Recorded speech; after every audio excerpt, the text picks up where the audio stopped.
Hello বন্ধুরা, শুভ সকাল। কেমন আছো তোমরা সবাই? আশা করছি ভালো আছো, সুস্থ আছো। আমিও খুব ভালো আছি। আমি কাজল, আর কাজল অঙ্কিতার লাইফস্টাইল ব্লগে তোমাদের জানাই সবাইকে ওয়েলকাম আর অনেক অনেক ভালোবাসা। আর আজকের ব্লগটা আমি এখান থেকে শুরু করছি। তো দেখতেই পাচ্ছ আমি ঘুম থেকে সোজা ঘুম থেকে একটু মুখে জল দিয়ে চলে এসেছি একটু রান্নাঘরে। তো কি বলো তো, আজকে না একটু লেট হয়ে গেছে ঘুম থেকে উঠতে। তো কারণটা কি বলো তো, দুদিন ধরে না এত কাশি হচ্ছিল, কাশির জন্য ভালো করে ঠিক করে ঘুমাতে পারিনি, তার জন্য একটু লেট হয়ে গেছে। আর এখন বাজে হচ্ছে ঘড়ি কাটায় 8টা। তো 8টায় উঠেছি, আর 8টায় আমাদের এদিকে অনেকটা বেলা হয়ে গেছে। যেহেতু আমি 5টায় উঠি, তো এখন 8টা বেজে গেছে। তো সবার জন্য টিফিন যেহেতু করতে হবে, তো তার জন্যে দেখো ঘুম থেকে উঠে ফ্রেশ হয়ে রান্নাঘরে এসে উনুনগুলো সব বাসি থালাগুলো ছিল সব ধুয়ে নিয়েছি। ধোয়ার পরে এদিকে আমি চলে এসেছি এখন রান্না করব বলে রান্নাঘরে। আর ভাবলাম যে যেহেতু কাশি হচ্ছিলো, তার জন্য না একটু আদা দিয়ে চা খেয়ে নিচ্ছি। শ্বশুরমশাইকে দেওয়া হয়ে গেছে চা, ওনাকে তো, আর শাশুড়ি মাকে। আর আমি চাটা খেয়ে নিয়ে তারপরে একটু রুটি বানাচ্ছি। আর আটাটা আমি আগেই মেখে রেখেছিলাম থালা বাসন ধোয়ার আগেই, যেহেতু ঠান্ডা লেগেছে। শাশুড়ি মা যে আমাকে হেল্প করবে, ওনারও ঠান্ডা লেগেছে, যে কি করে করবে বলো। তো আবার যদি করতে যাই, এমনিতে ওনার শরীর অসুস্থ, যদি আবার করে আবার অসুস্থ হয়ে যাবে, এর জন্য আর হেল্প করা হলো না। তো আমিই করলাম একা একা। তো যাই হোক, আর আমাদের বাড়িতে যেহেতু দুপুরে ভাত হয় আর সকালে টিফিনে তো রুটি হয়, রুটি তো হয়নি। তো রুটি তো করতে হবে বলো, শরীর খারাপ বলে আর যদি বসেই থাকা হয় আর কি করে হবে। তো আমাদের গ্রামের মেয়ে আর গ্রামের মেয়ে বলে না, ধরো বাড়ির বউদের শরীর খারাপ আর যাই হোক, কাজ যেটুকু তোমার করার দরকার সেটুকু তোমাকে কাজ তোমার করতেই হবে। তো কি করব বলো, করতে তো যখন হবেই, তাই উঠে দেখো করে নিচ্ছি রুটি। আর সকালে রুটি করব আর কি ভাজা করে নেব। তবে আপাতত এখন একটু কাশিটা এখন কোনো রকম ঠিক আছে। তো আগের দুদিন এত কাশি হচ্ছিল, পুরো গা হাত পা ব্যথায় হয়ে যাচ্ছিল। আর সকালবেলা যেহেতু রুটি খায়, আর রুটি কারা কারা খায়, অবশ্যই কারা কারা খাও তারা অবশ্যই তোমরা কমেন্ট করে বলো, ঠিক আছে। আর আজকের টিফিনে করেছি যেহেতু রুটি, তো তার রুটির সাথে এটা ভাজা করবো, এটা হচ্ছে তেলাকুচুর ভাজা। আর এইদিকে করব হচ্ছে ভেন্ডি আলু ভাজা। আর এদিকে তো দেখতেই পাচ্ছ আমি কেটে রেখেছি পেঁয়াজ লঙ্কা সব কিছু। আর যেহেতু বরমশাই সকালে কাজে যাবে, তো তার জন্য আমি করব ভাত। তো ভাবলাম যে ভাতটা পাশে বসিয়ে দিই, তো ভাতটা পাশে বসিয়ে দিয়েছি। আর এদিকে তো আমি তরকারিটা বসিয়ে দিয়েছি। আর দুপুরে যেহেতু ভয়েসটা দিচ্ছি, তো ওর মেয়ে না এত জ্বালাচ্ছে কি বলবো, ভীষণ জ্বালাচ্ছে, তবু ভয়েসটা দিতে আসলাম।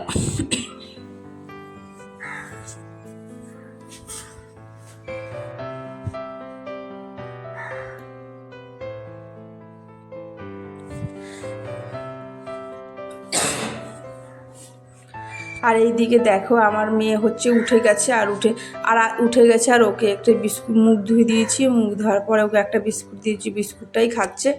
আর আজকে কি বলতো, সকাল থেকে না একটু মেঘলা মেঘলা ছিল, তো তার জন্যই না অতটা ঠান্ডা লাগছিল না। সত্যি কথা বলতে সত্যিই ঠান্ডা লাগছিল না, শীতকাল হলেও আর কি আজকে। তার জন্য আর সোয়েটার পরে নিই।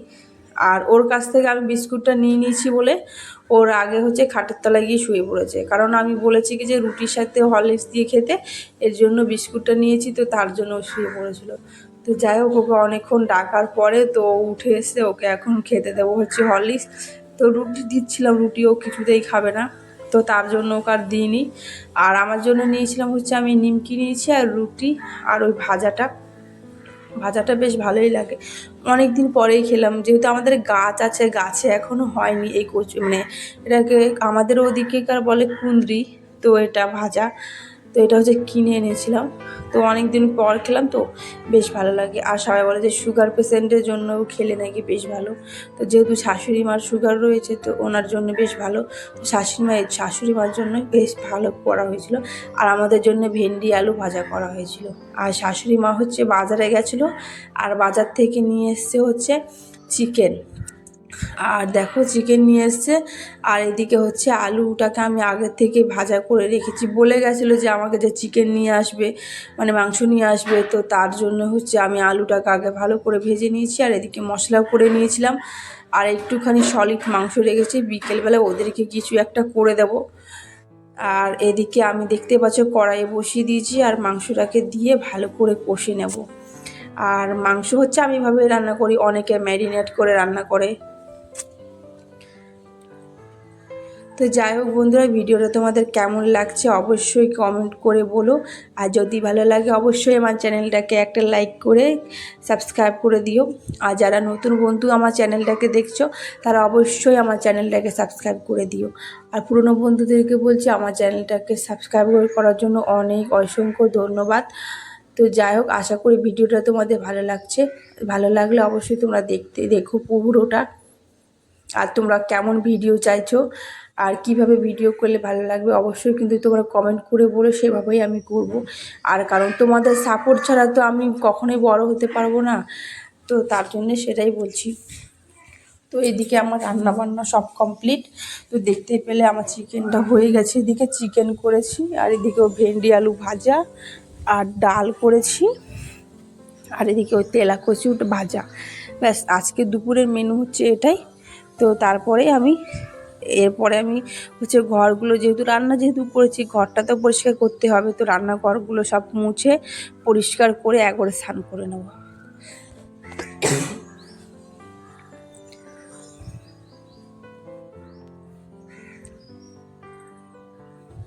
আর এই ঘরে তো আমার শাশুড়ি মা থাকে, তো এই ঘরটাও একবারই পরিষ্কার করে নিলাম। তোমাদেরকে একদিন অন্য কোনো দিন এই ঘরগুলো হোম ট্যুর করে দেখাবো। তো যাই হোক, আর রান্না বান্না তো এখন কমপ্লিট হয়ে গেছে। কমপ্লিট করার পরে আমি যখন আমাদের রাস্তার পাশ দিয়ে না আচারওয়ালা যাচ্ছিলো, তো ওনার কাছ থেকে আমি হচ্ছে আচারটা নিলাম। আর এটা হচ্ছে চালতার আচার, আর চালতার আচার খেতে ভীষণ টেস্ট লাগে। আমি তো 2 প্যাকেট নিয়েছিলাম, এইটা 1 প্যাকেট। এটা বেশ ভালোই লাগে, আমার মেয়েও খায়। তো এটা একটু মিষ্টি মিষ্টি, মানে চালতা আচার, মানে আচার যেমনই হোক না কেন, মানে বেশ ভালো লাগে খেতে। তো যাই হোক, এরপরে আমি চান টান করে একবারে খাওয়া দাওয়া করে তারপর আসছি তোমাদের সাথে বিকেলে দেখা করতে। তো যাই হোক, তো এটা হচ্ছে বিকেলে।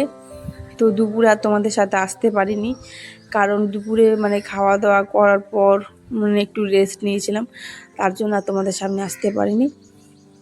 তো তারপরে এই দেখো, আর এখন বাজে হচ্ছে 7টার মতো মনে হয় বাজে। হ্যাঁ, 7টাই বাজে। তো 7টায় আমি দেখো মেয়েকে হচ্ছে রেডি করে দিয়েছিলাম ওকে, আর আমিও হচ্ছে রেডি হয়ে নিয়েছি।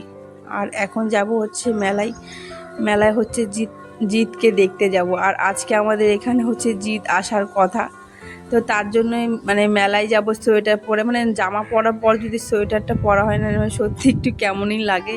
তো যাই হোক, সোয়েটার তো পরতেই হবে, ঠান্ডা যেহেতু পড়েছে। আর মেলায় গিয়ে হচ্ছে এত গরম লাগছিল, পরে ভাবলাম কি না পরে গেলেই ভালো হতো। তো যাই হোক, তো তোমরা দেখতে থাকো। আমরা এখন যাব হচ্ছে জিতকে দেখতে। আর মানে তোমরা খালি মেলায় দেখো, মেলায় এত লোক হয়েছে মানে জিতকে দেখার জন্য। আর আমার তো কি বলো তো, এই দেখো, আর মানে আমরা জায়গা পাবো না বলে ভেবেছিলাম যে চেয়ারে গিয়ে বসবো, আর ওখানে এত ভিড় ছিল, ওখানে ঢোকাই গেল না। আমরা দূরের থেকে দেখেছি, তবে যতটুকু পেরেছি আমরা ততটুকুই দেখেছি, বেশি আমরা দেখতেই পারি না, মানে এত ভিড় হয়েছিল। শেষমেশ তো আমার একটা মহিলাটা আমাকে ধাক্কা দিয়ে না একপাশে ফেলে দিয়েছিল, জানো তো। তো তার সাথে একটুখানি ঝামেলা করলাম যে আমাকে কেন ফেলে দিলে, মানে আমিও যাচ্ছি তুমিও যাচ্ছ, সোজাভাবে যা, আমাকে ঠেলে দেওয়ার কি দরকার ছিল। ও আমাকে হচ্ছে ঠেলে দিয়েছিল, তো আমি নিয়ে একটু বলেছিলাম। তো যাই হোক, ঝামেলা করিনি, তবে ও মানে বলেছি যে কেন করেছো, তাই না। তো আমি যাচ্ছি, ওরিও যাচ্ছেন, তো যাওয়ার সময় আমাকে ঠেলে দিয়েছে। তো আমার সেজন্য একটু রাগও হয়েছিল। তো তারপরে আবার ভাবলাম যে বেশি ঝামেলা খুলে ঝামেলা হবে, তার জন্য আর করলাম না। আর সত্যি কথা বলতে তোমরা খালি মেলায় লোকজনকে দেখো, মানে এত পরিমাণে লোক হয়েছে, মানে একটা পা দেওয়ার জায়গা নেই। আর আমার বরমশাই কোথায় বলো তো, এই দেখো, আমার বরমশাই হচ্ছে আমার মেয়েটাকে পুরো কাঁধে নিয়ে নিয়েছে যাতে পুরো দেখতে পাই। তো দেখতে পাচ্ছ, আর আমরা গেলাম আর তারপরে জিৎ মানে ঢুকছে, ওই দেখো মানে এখন ঢুকছে উনি, মানে জিৎ এখন এসে পৌঁছালো স্টেজে, অতক্ষণ আসেইনি। এখন যখনই আমরা গেলাম, আমরা গেছিলাম হচ্ছে 10টায়, আর 10টার মধ্যে হচ্ছে জিৎ গেল। আর আমরা বেশিক্ষণ থাকিনি, তারপর আমরা চলেও এসেছিলাম। আর ওখানে প্রথমে তো এসেই হচ্ছে নাচ করছে, আর আমি এতটা দূরে থেকে ক্যামেরা করছি, দেখতেই পাচ্ছ কতটা দূরের থেকে করছি, তবু তার যতটা পারছি করছি। এই দেখো দেখতে পাচ্ছি একটু একটু দেখা যাচ্ছে, তবে পরে যখন ক্যামেরা বন্ধ করার পর কিন্তু দেখতে পেয়েছিলাম। তো ওই দেখেন এসে হচ্ছে প্রথমে নাচ করলো, তারপরে অনেকগুলো গান করেছিল, মানে অনেকগুলো গান করেছিল। প্রথমে এসে একটু নেচে তারপরে না গান করলো, অনেকক্ষণই ছিল। তো 11:30টার মতো তো ছিলই ওখানে। আর এই দেখো, আর এত গরম মানে ভিড়, তো আমার দেখো পুরো ঘেমে গেছি, দেখতে পাচ্ছ পুরো মুখটা তেল তেল করছে, পুরো ঘেমে গেছি আমি। আমার মেয়েকে হচ্ছে বড়মশাই কাঁধে তুলে নিয়েছে যাতে ও দেখতে পাই। হ্যাঁ, আর পুরো ঘেমে গেছি আমি, বিশেষ করে মানে এত লোকজনের চারপাশে ভিড়, পুরো ঘেমে গেছি। তো তাও আমরা ওখানে দাঁড়িয়ে রয়েছি, তাও একটু দেখবো বলে। তো দেখতেই পাচ্ছ তোমাদেরকে বেশি তো দেখাতেই পারছি না, আমি কাছে যেহেতু ছিলাম না, একটু একটুই দেখা যাচ্ছে। আর জিৎ হচ্ছে মানে ও যে সিনেমাগুলো করেছিল সেই সিনেমার গানগুলোই বলছে, ওই আওয়ারা সিনেমার গানগুলো বেশি বলছে। তো যাই হোক, জিৎকে কাছের থেকে দেখে ভীষণ ভালো লাগলো, আর সামনে থেকে তো দেখে আরও বেশি ভালো লাগলো। পরে আমরা কাছের থেকে দেখতে পেরেছি, কিন্তু ক্যামেরা করতে পারিনি ওখানে। আর সবাই মানে কী বলতো, তো যে যার মতো ক্যামেরা করতেই ব্যস্ত, মানে এত শুধু ক্যামেরাই করার জন্য ব্যস্ত, যেন আমিও ব্যস্ত ছিলাম ক্যামেরা করার জন্য। সবাই না সবাইকে দোষ দিলে হবে বলো। তো যাই হোক, তো পরে আমি দেখো কাছের থেকে দেখেছিলাম। আর এখন যেমন দেখায় সিনেমাতে ওরকমই আছে, যেহেতু এখন একটু বয়স হয়ে গেছে, তবে ঠিকই আছে। আর এখানে যেহেতু পর্দা ছিল, ও পর্দাতেও দেখা যাচ্ছিল আগের বার তো। আর আগে যখন ফাংশানগুলো হচ্ছিল, এর আগে হয়েছে কি অনেকগুলো এসেছিলো, তখনও এসেছিলাম, আর ওগুলো আর ভিডিও করা হয়নি। এবার যখন জিত এসে শুধু জিতকেই করেছি। আমাদের এখানে হচ্ছে জগদ্দলে হতো মেলাটা, মানে জগদ্দলে ওইখানের হতো মেলাটা। তো এখানে এখন মানে হয় আমাদের শ্যামনগরে চলে এসছে এই মেলাটা, আমার বিয়ের পরের থেকে 4 বছর ধরে হচ্ছে এখানেই। তো আগে নাকি শ্যামনগর মানে জগদ্দলে হতো, সেটা এখন শ্যামনগরে হচ্ছে। আর কে কে জিতকে দেখতে এসেছিলো অবশ্যই বলো। অনেকেই এসেছিলো, অনেকে তো ব্লগ করছিল দেখলাম, হয়তো তাদেরও চ্যানেলে আছে। তো যাই হোক, তো তোমাদের কেমন লাগলো জিতকে দেখে অবশ্যই বলো। আমার তো বেশ ভালোই লেগেছে, যেহেতু সিনেমায় দেখি তাকে আজ সামনে থেকে দেখলাম, মানে অন্যরকম একটা ব্যাপার, তাই না? এই জন্য এত ভিড় হয়েছিল। তো যাই হোক, ওখান থেকে আমরা এখন চলে যাব হচ্ছে বাড়ি। তো তার জন্য একটু খেয়েছিলাম ঘুগনি, মোমো, আর এটা হচ্ছিল ফিশ ফ্রাই। হ্যাঁ, ফিশ ফ্রাই। তো যাই হোক, আর এইদিকে আমরা বাড়িতে বেরিয়ে যাচ্ছি, আর আমার মেয়ে হচ্ছে গানটা শুনে এইদিকে ও হচ্ছে নাচ করছে। তো আমাদের মেলা ঘোরা শেষ, আর আমরা চলে আসছিলাম, মানে আর বেশিক্ষণ হয়তো থাকবে না। তো তার জন্য থাকবো না, কারণ ঠান্ডা, আবার এইদিকে ফাঁকার দিকে এসে না আবার ঠান্ডা পড়ছে। তো যাই হোক, আমরা এখন চলে যাব হচ্ছে বাড়ি। তো এই বাড়ি যাওয়ার সময় এখন একটু জিলাপি আর বাদাম নেব। আর এই পাশে বসেছিল হচ্ছে ফুলের মেলা আর মানে পাখির মেলা, ওগুলো আর দেখানো হয়নি, ওগুলো ঢুকেছিলাম। আর এই দেখো লোকদেরকে দেখো, এখানে জিৎ কথা বলছিল, মানে ভেতরের থেকে তো দেখতে পারেনি, তো মানে যেহেতু ভিড় ছিল ওখানে, তো এই জন্য কী করেছে বলতো, সবাই রাস্তা থেকেই দেখছে জিৎকে। তো যাই হোক, তো তারপরে হচ্ছে আমরা বাড়ি চলে এসেছি, আর এখন বাজে হচ্ছে 11:30। তো তোমাদের ভিডিওটা কেমন লাগলো অবশ্যই কিন্তু তোমরা কমেন্ট করে বলো। আর বাজার থেকে তো খাবার নিয়ে এসেছি, আর যদি আমার ভিডিওটা তোমাদের ভালো লাগে অবশ্যই একটা লাইক করে দিও।